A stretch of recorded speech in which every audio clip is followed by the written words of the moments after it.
Mas na prática, por exemplo, um juiz estadual recebeu lá uma ação, ou até um juiz federal. Como ele deve identificar e como ele deve agir na prática com relação a... Ou isso aqui pode ser um processo estrutural, né? Porque eu acho que no começo ele não vai saber, certo? Eu acho que Como que tem funciona? melhorado, vamos dizer assim. Hoje, como a gente já tem muita literatura e a gente já tem até um projeto de lei sobre esse assunto, muita gente, especialmente no MP, na Defensoria Pública, muita gente já ajuiza ações civis públicas com esse diagnóstico, porque já teve antes uma investigação, um inquérito civil, e já se percebeu, olha, isso aqui é uma questão estrutural. Então a ação já vem para o juiz dizendo, juiz, eu quero que esse réu seja condenado a fazer um plano para alterar essa realidade sistêmica aqui.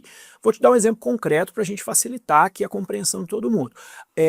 Ainda quando eu estava no MPF, né, na minha vida passada, eu ajuizei, junto com o pessoal do MPF em Minas Gerais, uma ação civil pública estrutural contra a União e a Agência Nacional de Mineração, porque depois dos dois desastres horríveis que marcaram o estado de Minas Gerais, Mariana e Brumadinho, o Tribunal de Contas da União fez uma auditoria sobre a ANM, Agência Nacional de Mineração, e percebeu que apesar de terem morrido 291 pessoas em 3 anos nesses dois desastres, a ANM não tinha a mais mínima condição de fiscalizar as barragens de mineração que existem no Brasil. Ou seja, o governo federal não tinha se mobilizado, apesar desse gravíssimo fato, para organizar a atividade de fiscalização de barragens. O MP podia ter ajuizado uma ação coletiva ainda, mas do tipo se vira. Olha, governo federal, fiscaliza aí. Só faça.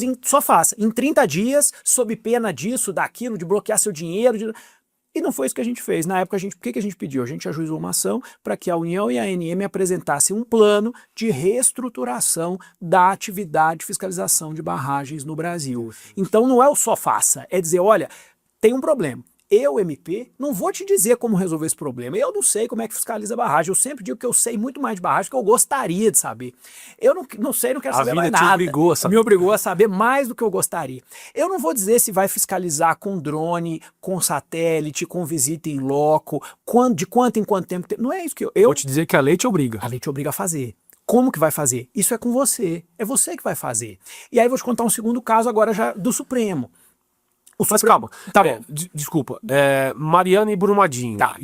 Essa ação foi depois das duas? Depois das duas. E aí ali você já escrevia sobre? Já escrevia. Eu estava soltando a primeira edição, né? Olha Olha como é bom você estudar e trabalhar com a mesma coisa, né? Eu falei, por que eu fiz? Eu brinco quando eu faço palestra sobre isso, eu falo, por que eu assinei essa primeira ação civil pública estrutural? Porque eu estava estudando isso, então eu podia fazer e fiz. Mas quando aconteceu, alguém te ligou? Não, eu já era da força-tarefa do caso Brumadinho e Mariana em Minas Gerais. O MPF tinha eu não estava em Minas Gerais na época, mas o MPF montou uma força-tarefa para esse caso, me convidaram. Como eu sou desocupado, eu sempre aceito os convites que as pessoas me fazem, e aí eu fui. Então eu estava atuando lá espontaneamente, eu era integrante dessa força-tarefa. E aí você olhou e falou assim, isso aqui é um processo estrutural. Falei, poxa, isso aqui é um caso estrutural, dá para tocar isso aqui como um processo estrutural. Falei com os colegas mineiros e eles falaram, beleza, pode fazer, vamos tocar isso como estrutural. Aí fez a inicial pedindo um plano. Exato. E aí o juiz viu aquilo e falou, o que é isso? O juiz gostou. A juíza foi uma juíza. A juíza, eu não despachei a inicial, mas Qual o colega que despachou... Não vou me lembrar. Mas o colega que despachou, que foi o Zé Adécio, que hoje é procurador regional da República, o Zé Adécio despachou e disse, olha, a juíza elogiou muito a inicial, gostou da ideia e tal. E aí a União fez acordo.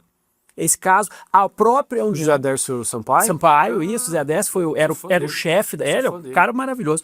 Das sentenças normativas. Isso, exatamente. Ele era o coordenador da força-tarefa, foi ele que despachou e depois me disse, olha, a juíza gostou muito da inicial e tudo. E aí, depois a União, uma vez citada, a União entendeu, falou, realmente isso aqui. E aí houve um acordo. Então essa ação é uma ação que é explicitamente estrutural e ela gerou um acordo que é explicitamente estrutural. E de lá para cá, a ANM melhorou muito.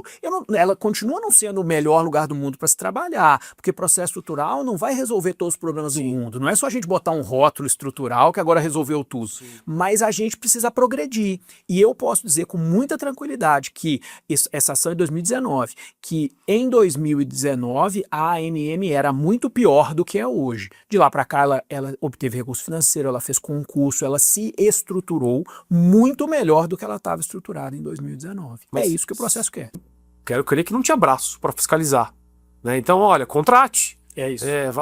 Imagino que tenha sido esse Esse foi o problema, claro, Você vai ter que criar uma metodologia. Qual que era o grande problema? É que como a NM, nesse exemplo, não tinha estrutura suficiente para fiscalizar, criou-se uma espécie de regime de autofiscalização, em que a própria empresa apresentava atestados. E aí que deu a N. E foi aí que deu, exatamente. Aí que lá em Governador Valadares me contaram que na torneira caía água preta. Foi. O pessoal não tomava banho com água mineral. Foi mesmo.